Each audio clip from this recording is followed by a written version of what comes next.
Kita kembali ke ayat 15. Allah berfirman, "Fa yauma idzin waqa'atil waqi'ah." Maka pada hari itu terjadilah hari kiamat itu. Waktu gunung-gunung dicabut, kemudian melayanglah bumi ini, lalu kemudian dihantamkanlah keduanya sehingga hancur lebur. Lalu di ayat 16-nya, "Wanshaqqatis sama'u fahiya yauma idzin wahiyah." Dan terbelahlah langit. Kita sekarang lihat langit masih utuh. Ya. Maka pada saat itu akan terbelah langit. Dan karena pada hari itu langit menjadi lemah, Allah Subhanahu wa ta'ala melemahkan langit sehingga terbelah, dan akhirnya orang bisa melihat semua sampai ke atas langit, ya, maksudnya tembus pandangan dengan izin Allah Subhanahu wa ta'ala. Lalu Allah menggambarkan ayat 17-nya, "Wal malaku ala arja'iha wa yahmilu arsya rabbika fawqahum yawma idzin thamaniyah."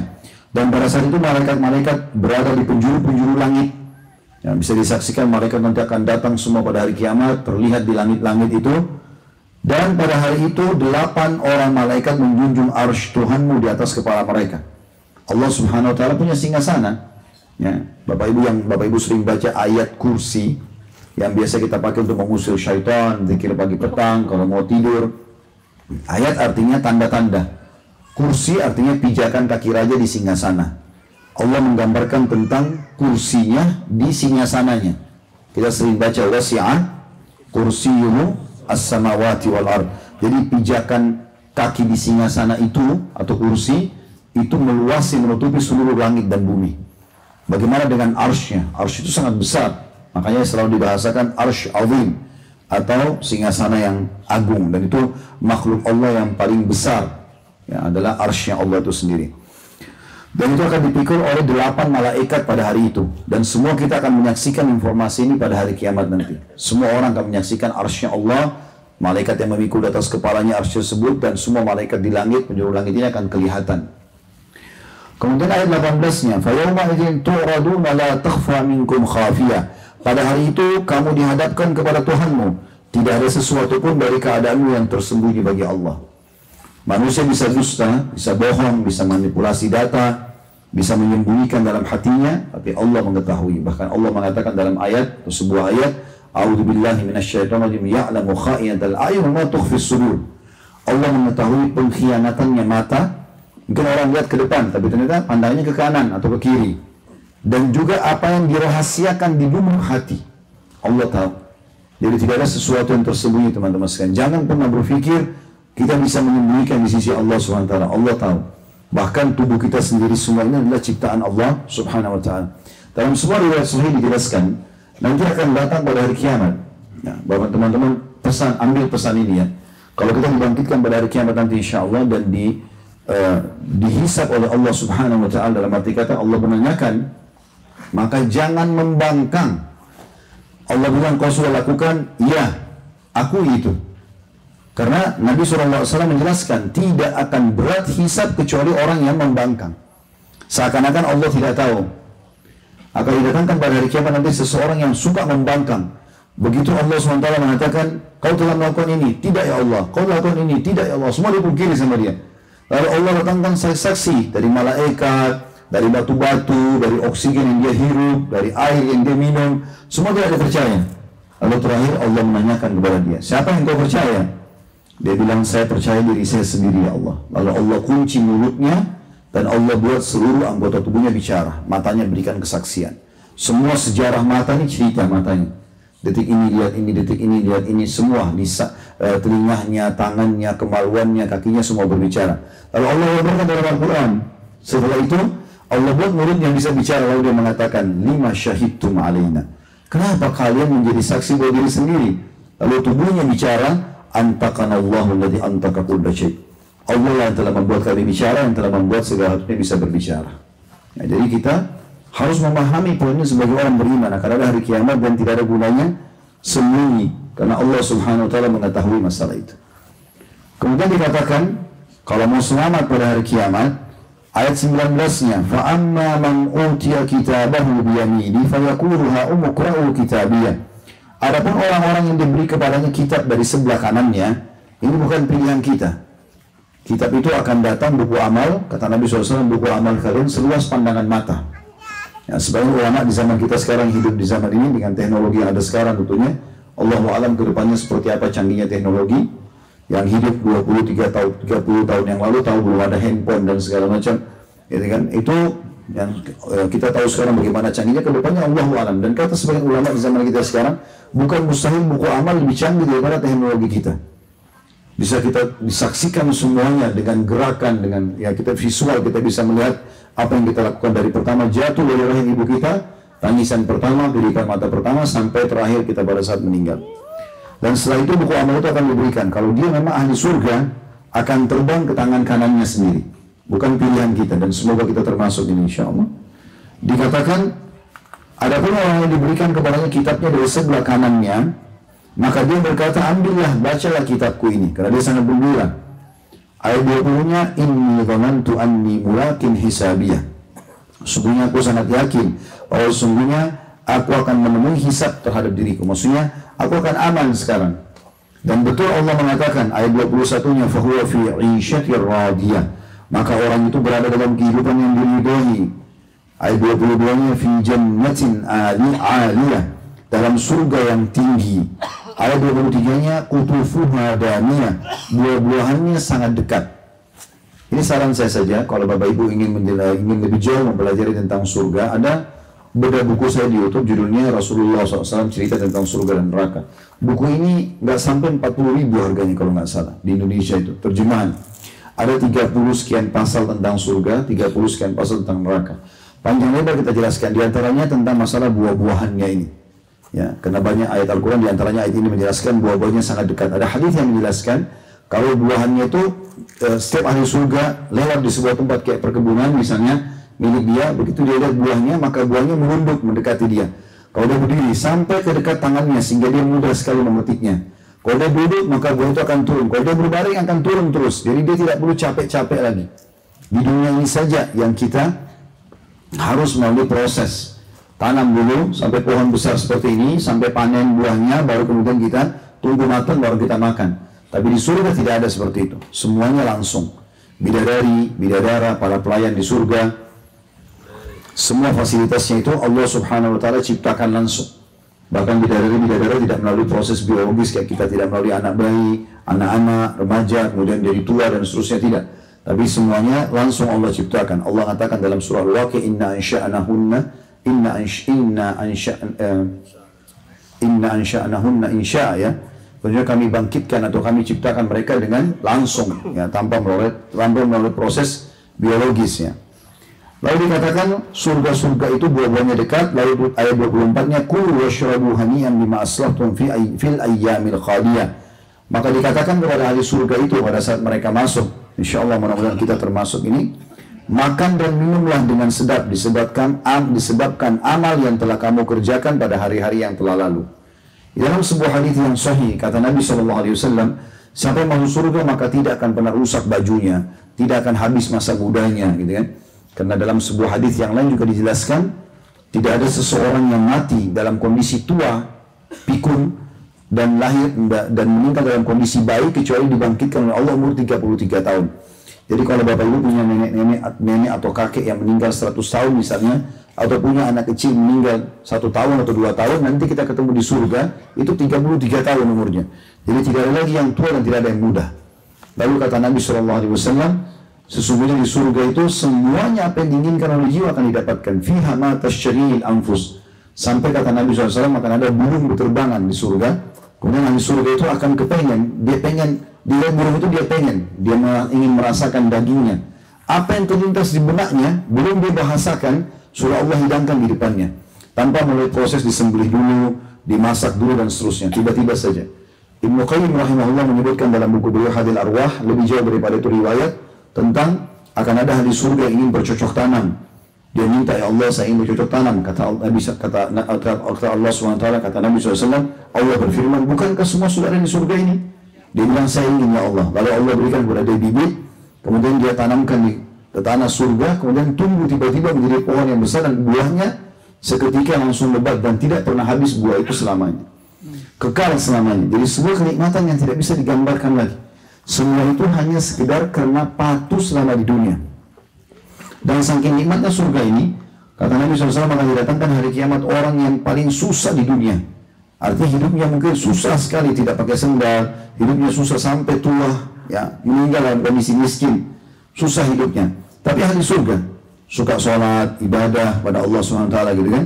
Sebagaimana saya sering saksikan sendiri di Jakarta, kalau lagi azan, kemudian kami mampir di masjid di pinggir jalan, yang mampir penjual bakso, penjual gorengan, ya, kondisi mereka sangat susah. Mereka mampir sholat, keluarkan sarung dibungkus dengan plastik, sholat. Tapi mobil Alfa, mobil Mercy lewat di sebelah, nggak ada yang sholat, gitu kan. Orang-orang miskin ada banyak, tapi subhanallah patuh kepada Allah. Kata Nabi SAW, nanti akan didatangkan hari kiamat orang ahli surga yang paling susah di dunia. Lalu dicelupkan satu celupan di surga, lalu dikeluarkan. Lalu ditanya kepada dia, kau pernah lewat dalam hidupmu kesusahan selama ini? Kata dia, tidak pernah demi Allah. Hilang semuanya hanya karena satu celupan. Bagaimana dengan orang yang kekal abadi dalamnya? Lalu kata Nabi SAW, dan didatangkan orang yang paling gembira atau paling bahagia di dunia, tapi ahli neraka. Mungkin anak raja, orang kafir, lahir dalam kondisi kaya raya, sudah di istana, sampai mati pun di istana, mungkin tidak pernah injak tanah, langsung pakai karpet dan segala macam. Tapi ahli neraka, didatangkan hari kiamat, dicelupkan di neraka, satu celupan dikeluarkan. Lalu ditanya, pernah nggak kau rasa kenikmatan selama ini? Dia mengatakan tidak pernah demi Allah. Hilang semua dengan satu siksaan saja, satu celupan di neraka. Bagaimana orang yang abadi di dalamnya? Seperti itulah. Selanjutnya Allah SWT mengatakan, wa amma man utiya kitabahu bishimalihi fayaqulu ya laitani lam uta kitabiyah. Adapun orang-orang yang diberikan kepadanya kitabnya dari sebelah kiri tubuhnya atau tangannya, maka dia berkata, wahai alangkah baiknya kiranya tidak diberikan kepadaku kitabku ini. Ayat 26-nya, walam adri ma hisabiyah, dan aku tidak mengetahui apa hisab terhadap diriku. Lalu dia mengatakan ayat 27, ya laitaha kanatil khadiyah. Wahai kiranya kematian itulah yang menyelesaikan segala sesuatu. Maksudnya, coba seandainya mati di dunia, yang sudah aku lalui itu sudah cukup, gak ada kebangkitan lagi, itu lebih bagus. Lalu ternyata dia kaget karena dia dibangkitkan oleh Allah SWT. Ini menandakan kiamat akan terjadi. Kata Nabi SAW, karena akan dibangkitkan oleh Allah SWT. Allah akan turunkan hujan dan akan menyentuh semua tulang ekor kalian, dan kalian akan tumbuh seperti tumbuhnya sayur-sayuran. Lalu ketahuilah orang yang pertama yang Allah berikan pakaian adalah Ibrahim AS. Kemudian semua orang diberikan pakaian kalau orang beriman dari cahaya, sementara orang-orang kafir diberikan pakaian dari ter api neraka. Wa na'udzubillah. Kemudian orang ini mengatakan, dan ini digambarkan bagi orang-orang walaupun kaya raya di dunia, mobilnya mewah, rumahnya mewah, tapi dia orang kafir. Kata Allah, ma agna anni maliyah. Hartaku sekali-kali tidak bisa memberikan manfaat kepadaku. Hari kiamat sudah tidak lagi nilainya rupiah, dolar, euro, dan yang lain-lain. Sudah tidak ada. Lalu dia mengatakan ayat 29, halaka anni sultaniyah. Telah hilang kekuasaan dariku. Tidak ada lagi pegawai-pegawainya, bodyguardnya, tidak ada manfaatnya bagi dia pada hari kiamat. Ayat 30-nya, Allah menyuruh para malaikat menyiksa orang-orang ini, khuduhu fagullu. Allah berfirman, pegang dia, lalu belenggulah tangannya ke lehernya. Ayat 31, thummal jahima sallu. Lalu kemudian masukkan dia ke dalam api neraka yang menyala-nyala. Ayat 32-nya, thumma fi silsilatin dhar'uha sab'una dhira'an fasluquh. Kemudian belitlah dia dengan rantai yang panjangnya 70 hasta. Sebagian ulama menggambarkan 70 hasta ini. Kan manusia nanti pada hari kiamat teman-teman akan kembali kepada poster Adam. Adam alaihissalam 60 siku ke langit. Ya, 60 hasta, ya. Berarti rantai ini lebih tinggi, lebih panjang daripada manusia. Karena kita nanti akan dibangkitkan dengan jasad yang baru. Karena jasad kita akan hancur dengan tanah. Allah berikan jasad baru hari kiamat. Dan postur kita seperti Adam. 60 hasta. Rantainya 70 hasta. Bagaimana mempertemukan ini? Sebenarnya ulama menggambarkan rantai itu akan dililit dari awal kepalanya. Sehingga ada yang lebih 5 hasta. Dililit sampai ke kakinya. Tidak ada celah dari tubuhnya itu. Sampai di kakinya ada lebih lagi 5 hasta. Sehingga tubuhnya 60 hasta tertutup dan ada 5 hasta di atas, 5 hasta di bawah. Jadi artinya ini semua Allah Subhanahu wa taala berikan sebagai bentuk siksaan tentunya. Ada riwayat atau sebuah riwayat hadis yang menjelaskan kalau belenggu itu akan dipanaskan sehingga menyala dengan api dan membakar tubuh orang ini. Itu yang dikatakan di sini.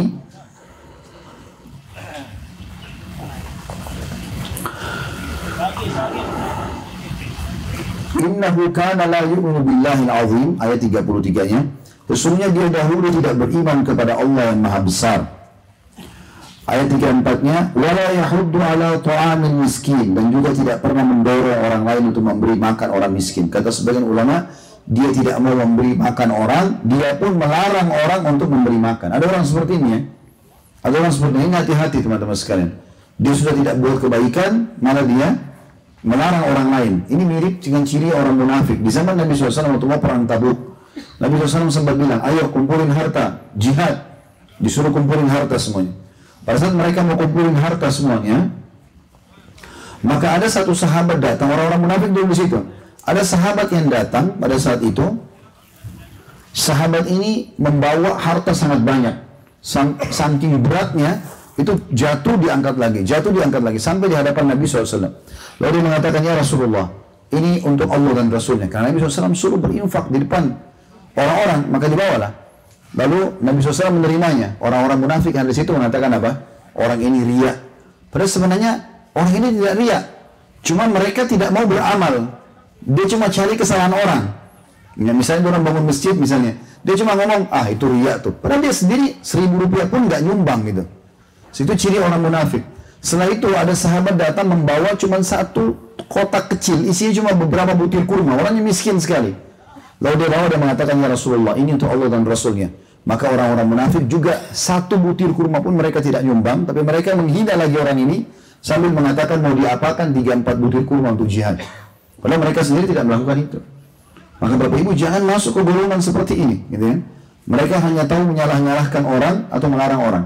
Mirip saya ingin berbagi, teman-teman kalau mampir di sebuah masjid, ya, misal masjid itu kotor karpetnya, misal mikrofonnya nggak jelas, misal panas, nggak ada kipas angin sama AC, misal atapnya mau rubuh, tugas kita sebagai orang yang beriman langsung menyentuh hati kita, atau sentuh hati kita secara keimanan. Kenapa Allah sampaikan saya ke masjid itu? Berarti kita, Allah seperti berikan peringatan untuk punya andil. Baik, gantilah karpetnya, pasangkanlah AC, hilangkan masalah masjid itu. Enggak, sebagian orang enggak, dia keluar lalu kemudian mengatakan masjid itu kotor, menghina rumah Allah Subhanahu Wa Taala. Dia tidak perbaikin, juga memburuk-burukkan. Tambah lagi kalau ada orang mau sholat itu, jangan sholat sana, masjid itu kotor, masjid itu tidak baik, masjidnya itu begitu dan begitu. Saya yakin teman-teman kita sepakat kalau seandainya ada orang bertamu di rumah kita kemudian dia mengatakan rumahnya orang ini kotor, kita akan marah. Bagaimana dengan rumah Allah Subhanahu Wa Taala? Ini contoh saja. Maka kita lebih baik beramal walaupun sedikit daripada kita hanya tahu menghina dan ya menyalah-nyalahkan orang. Mereka tidak pernah mau memberikan makan orang atau mendorong orang memberikan makan. Dan ini termasuk juga ibadah yang sangat besar pahalanya, memberi makan kepada orang, terutama orang yang lapar. Kata Nabi SAW dalam sebuah hadis yang sahih, sesungguhnya manusia yang paling baik adalah manusia yang paling bermanfaat bagi manusia yang lain. Dan ketahuilah amal yang paling Allah cintai, paling besar pahalanya adalah engkau menghilangkan permasalahan dari saudaramu muslim, atau engkau menghilangkan rasa lapar darinya atau melunasi utang-utangnya. Ini termasuk amal yang sangat baik. Dalam sebuah riwayat Muslim dikatakan, ditanyakan kepada Nabi SAW, ayu islamin khair, amal apa dalam Islam yang paling besar pahalanya? Kata Nabi SAW, tutu'imu ta'am wa tusallimu ala man ta'rif wa man lam ta'rif. Engkau memberikan makan kepada orang-orang, dan juga engkau mengucapkan salam kepada orang yang kau kenal dan kau tidak kenal. Sebagian sahabat mengatakan, aku lebih senang untuk memberikan makan 10 orang teman-temanku daripada aku sholat sunnah selama semalam suntuk, atau semalam suntuk mengerjakan sholat tahajud, karena besarnya pahala memberikan makan orang. Ayat 35-nya, falaysa lahu yawma hahuna hamim, dan kan tidak ada seorang teman pun baginya pada hari ini, maksudnya pada hari kiamat. Orang-orang yang terima bukunya dengan tangan kirinya, semua orang akan lari dari dia. Nah, dalam ayat lain mungkin teman-teman sudah hafal, yauma yafirrul mar'u min akhi, pada hari kiamat orang lari dari saudaranya, wa ummihi wa abi, ibunya dan ayahnya, wa sahibatihi wa bani, istri dan juga anak-anaknya. Likulli imri'in yauma idzin sya'nu yughni, karena pada hari itu orang mau selamatkan dirinya. Dalam sebuah riwayat dikatakan akan datang seorang suami pada istrinya hari kiamat mengatakan, sesungguhnya saya dulu telah berbuat baik pada kamu di dunia, bukankah begini dan begitu? Istrinya mengakui, iya benar, kau telah menjadi suami yang baik untuk aku. Lalu kata suaminya, kalau begitu tolonglah aku dengan 1 buah pahala, mudah-mudahan dengan itu aku bisa selamat. Lalu kata istrinya, aku mengakui kebaikanmu, tapi aku khawatir kalau aku berikan kepadamu 1 pahala ini, lalu aku yang kurang dan aku masuk neraka. Maka dia pun tidak memberikan. Akan datang juga seorang istri kepada suaminya sambil mengatakan, aku telah melakukan ini dan itu untukmu, maksudnya berbakti selama hidup. Kata suaminya, iya, aku mengakuinya. Lalu kemudian kata istrinya, kalau gitu berikanlah kepada aku satu pahala yang mungkin aku bisa selamat dengannya. Kata suaminya, aku khawatir kalau aku berikan kepadamu, malah kau selamat dan aku pun yang celaka. Jadi saking beratnya pada hari kiamat itu. Oleh karena itu teman-teman, kita harus beramal buat diri kita sendiri, ya. Jangan selalu bangga dengan amal orang lain. Ada orang begitu cerita, dulu ibu saya itu rajin sekali sholat malam. Ya itu ibumu. Kamu bagaimana? Dulu ayah saya itu suka silaturahim keluarga. Ya itu ayahmu. Kamunya bagaimana? Kita harus beramal buat diri kita sendiri karena kita butuhkan itu. Lalu ancamannya ayat 36-nya, wala ta'amun illa min gislin, dan tidak ada makanan sedikit pun baginya kecuali dari darah dan nanah. Karena orang masuk neraka nanti karena panasnya api sehingga darahnya tumpah dan juga bernanah semuanya. Ini nanti ciri neraka ya. Dan nanti itu menjadi makanan kembali untuk ahli neraka itu. Wa na'udzubillah. Ahli surga kata ulama tidak akan lapar, tidak akan haus. Mereka makan bukan karena lapar, mereka minum bukan karena haus. Oleh karena itu orang kalau makan bukan karena lapar, dia tidak tergesa-gesa dan akan menikmatinya. Kalau orang juga minum karena bukan haus, dia masih bisa meminum minuman-minuman yang diingin, hangatkah, panas atau dingin, manis atau yang lainnya, pedas misalnya, atau minum jahe ya, contoh, dan seterusnya. Tapi di neraka orang akan punya rasa lapar dan haus, dan pada saat dia lapar dan haus maka tangannya terkunci, mulutnya terbuka, lalu didatangkanlah makanan-makanan ini, darah, nanah, air mendidih dan segala macam siksaan di dalam neraka. Wa naudzubillah. Lalu kemudian di ayat 37 Allah mengatakan la ya'kulhu illal khati'un, dan tidak ada yang memakannya kecuali orang-orang yang berdosa. Lalu ayat 38 Allah bilang fala uqsimu bima tubsirun, maka aku bersumpah dengan apa yang kamu lihat, wa ma la tubsirun, dan dengan apa yang kamu tidak kamu lihat. Maksudnya Allah mengatakan sesungguhnya apa yang kau bisa lihat cukup, misalnya pohon kurma ini, apalah orang sekitarmu, hewan-hewan, semua yang kau bisa lihat ini, itu jelas Allah mengatakan itu aku bersumpah kata Allah dengan itu semua akan terjadi. Dan apa yang kalian tidak bisa lihat, ya, tidak nampak dengan mata, semua itu juga sebagai bukti bahwasanya ini semua akan terjadi. Lalu Allah menjelaskan untuk selamat adalah ikuti utusannya. Ayat 40-nya sampai akhir dijelaskan innahu laqaulu rasulun karim. Sesungguhnya Al-Quran ini sebagai penyelamat adalah benar-benar wahyu Allah turunkan kepada Rasul yang mulia.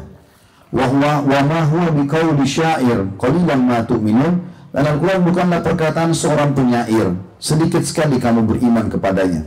Wala biqauli kahin qalilan ma tadhakkarun. Dan bukan pula perkataan tukang tenung, sedikit sekali kamu mengambil pelajaran darinya. Artinya Al-Quran yang kalian selalu tinggalkan, tidak jadikan sebagai panutan hidup ini, yang dianggap itu hanya sekedar ya dibawa Al-Quran mujizat Nabi Muhammad SAW selesai. Baca enggak, pelajari enggak, ngambil ilmunya enggak, tentukan halal haramnya juga tidak, ya, menghafal dan membacanya juga tidak, semuanya tidak. Maka itu adalah betul-betul Allah katakan di ayat 43-nya tanzilun min rabbil alamin. Itu wahyu yang benar-benar Allah turunkan dari Tuhan semesta alam. Lalu Allah pastikan itu bukan karangan Nabi Muhammad SAW, betul Allah turunkan dari langit. Bahkan Nabi Muhammad pun kalau sampai menyembunyikan sesuatu, Allah sebutkan Allah akan matikan Nabi SAW. Di sini ayat 44 sampai 45-nya Allah mengatakan walau taqawwala alaina ba'dal aqawil, seandainya Muhammad itu mengada-ngada sebagian perkataan atas nama kami, Allah berfirman sebenarnya tidak, maka Allah bilang di ayat 45-nya la akhadna minhu bil yamin, maka niscaya kami benar-benar akan pegang dia pada tangan kanannya. Maksudnya Allah akan berhentikan Nabi SAW. Makanya ayat apapun turun, walaupun menegur Nabi SAW, Nabi sampaikan. Ini bukan perkataan manusia. Ya, kita tahu misalnya Nabi SAW pernah di awal surat Tahrim, pernah beliau pulang ke rumahnya Aisyah, lalu Aisyah cemburu dengan istri yang lain. Seingat saya yang adalah Sofia, karena Sofia suka memberikan madu kepada Nabi SAW. Lalu Aisyah mengajak Hafsah untuk cemburu, mengatakan kalau Nabi datang katakan mulut beliau bau. Maka Nabi SAW datang ke rumah Aisyah, Aisyah mengatakan itu. Nabi sudah tahu ini sebenarnya cuma dibuat saja. Nabi ke rumah Hafsah, Hafsah juga ucapkan yang sama. Maka Nabi ke pinggir kota Madinah, lalu beliau duduk merenung. Kenapa bisa terjadi ini? Ada seorang sahabat lalu berkata, ya Rasulullah, kenapa anda ini? Kata Nabi SAW, hari ini aku haramkan madu. Dari Nabi haramkan madu untuk beliau dan umatnya, gara-gara menjadi penyebab ributnya rumah tangganya gitu. Langsung Jibril turun membawa surah pertama, surat Tahrim. Ayat pertama dalam surat Tahrim. Hai Nabi, kenapa kau berani-berani mengharamkan apa yang telah Allah halalkan hanya untuk mencari keridhaan istri-istrimu? Kalau Nabi mengarang-arang ini, atau Nabi mau menyampaikan, maka tentu saja Nabi sembunyikan saja. Tapi memang beliau menyampaikan semuanya. Walaupun itu teguran kepada diri beliau SAW, menandakan kebenaran Al-Quran. Ayat pertamanya, "Tsumma laqata'na minhul watin." Benar-benar kami potong urat tali jantungnya. Maksudnya Nabi Muhammad SAW ini. Kalau sampai Muhammad itu mengarang-arang menyampaikan pada kalian, maka kami akan putuskan urat jantungnya. Artinya Nabi matikan. Berarti menandakan Al-Quran ini selain memang dikatakan turun dari Sang Pencipta Allah, juga kepada Rasul yang mulia, dan Rasul yang membawa kepada kalian ini bukan dusta, bukan ngarang-ngarang. Kalau dia ngarang-ngarang, kami akan matikan dia. Ini Allah berfirman di ayat 47-nya. 46-nya. Ayat 47-nya, "Fama minkum min ahadin anhu hajizin." Maka sekali-kali tidak ada seorang pun dari kamu yang dapat menghalangi kami dari memotong urat nadi itu. Kalau kami akan matikan Muhammad SAW tentunya, tentu Nabi tidak lakukan ya. Tapi Allah menggambarkan bagaimana dahsyatnya Al-Quran itu sebagai panduan hidup, sampai penyampainya pun Nabi Muhammad SAW itu dipastikan tidak mengarang-arangnya.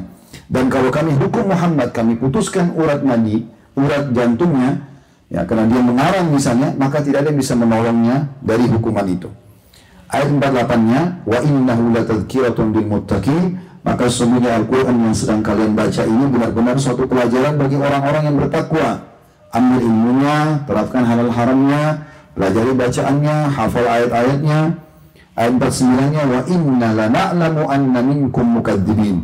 Dan sesungguhnya kami benar-benar juga mengetahui ada di antara kalian orang-orang yang mendustakannya. Dia keselamatan bagi orang bertakwa, tapi kehancuran bagi orang yang mendustakan, tidak mau menerapkan hukum-hukumnya. 3 ayat terakhir, ayat 50-nya, "Wa innahu lahasratun 'alal kafirin." Sesungguhnya Al-Quran itu benar-benar menjadi penyesalan bagi orang-orang kafir di akhirat nanti. Ada sebuah kejadian teman-teman sekalian, dalam sebuah riwayat dijelaskan, nanti hari kiamat ada orang ahli maksiat tapi muslim, banyak berdosa, dan ini menandakan juga kita perlu punya teman orang saleh ya. Mungkin kita punya amal tidak banyak, tapi ada orang-orang saleh, hafidh Quran, ahli ibadah, kita jadikan sebagai teman kita, karena dia bisa menyelamatkan kita. Orang ini disebutkan dalam sebuah riwayat, nanti akan datang hari kiamat, ahli surga akan duduk sama-sama, lalu mereka berbicara satu sama yang lain. Mana ya orang ini dan orang itu gitu. Mereka tanya, pernah kita kenal si fulan mana mereka? Maka dicari di surga tidak ada. Allah mengatakan, "Fattala'a fara'au fi sawa'il jahim." Maka dia ternyata dia ada di dalam api neraka orang itu. Lalu kemudian ya datang pun seseorang atau ahli surga yang datang lalu berkata kepada ahli neraka itu, "In kita la turdin, kau hampir mencelakakan saya ini. Hampir saja kalau saya ikuti dulu perkataanmu di dunia, saya akan celaka," gitu kan. Itu satu sisi kejadian. Kejadian yang lain ternyata ini karena orang yang masuk neraka orang kafir, ini yang orang muslim. Sisi yang lain ada muslim masuk neraka dan ada muslim yang lain membantunya. Kalau orang kafir tidak akan pernah bisa dibantu. Sisi yang lain ada orang kafir, orang muslim masuk neraka, dan semua orang banyak yang keluar dari neraka karena dapat syafaat. Ada orang tuanya yang bantu, ada saudaranya, ada orang yang temannya mati syahid dan seterusnya, banyak orang. Kemudian orang ini tidak dikeluarkan, banyak orang keluar kecuali dia, tidak dikeluarkan karena banyaknya dosanya gitu. Lalu tiba-tiba Allah Subhanahu wa Ta'ala menyuruh malaikat mengeluarkan orang ini. Maka ahli neraka berbicara satu sama yang lain. Kenapa bisa dia keluar? Apakah ayahnya berikan syafaat? Apakah ibunya? Apakah fulan? Apakah fulan? Disebutkanlah nama-nama kerabatnya semua. Maka mereka mengatakan kami tidak tahu. Lalu mereka bertanya kepada para malaikat. Malaikat berkata, bukan, tapi seorang temannya yang mukmin. Pernah dia kenal orang beriman, beramal saleh, lalu orang beriman ini menolong dia mengeluarkannya.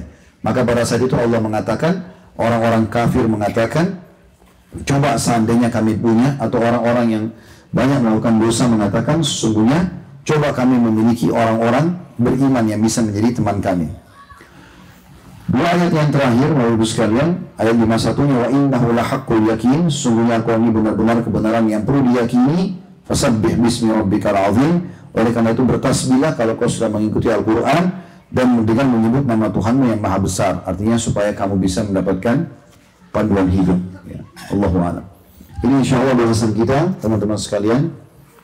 Baik, mohon maaf saya harus tutup sampai sini karena kebunnya sudah mau ditutup. Kalau ada benar pasti dari Allah. Pada saudara saya mohon dimaafkan. Kalau kurang lebihnya tolong dimaklumi insyaAllah. Saya tadi agak percepat juga karena saya pikir diberikan peringatan untuk bisa kita mengunjungi tempat pemilik kebun ini insyaAllah. Mudah-mudahan bisa diambil pelajaran dari situ.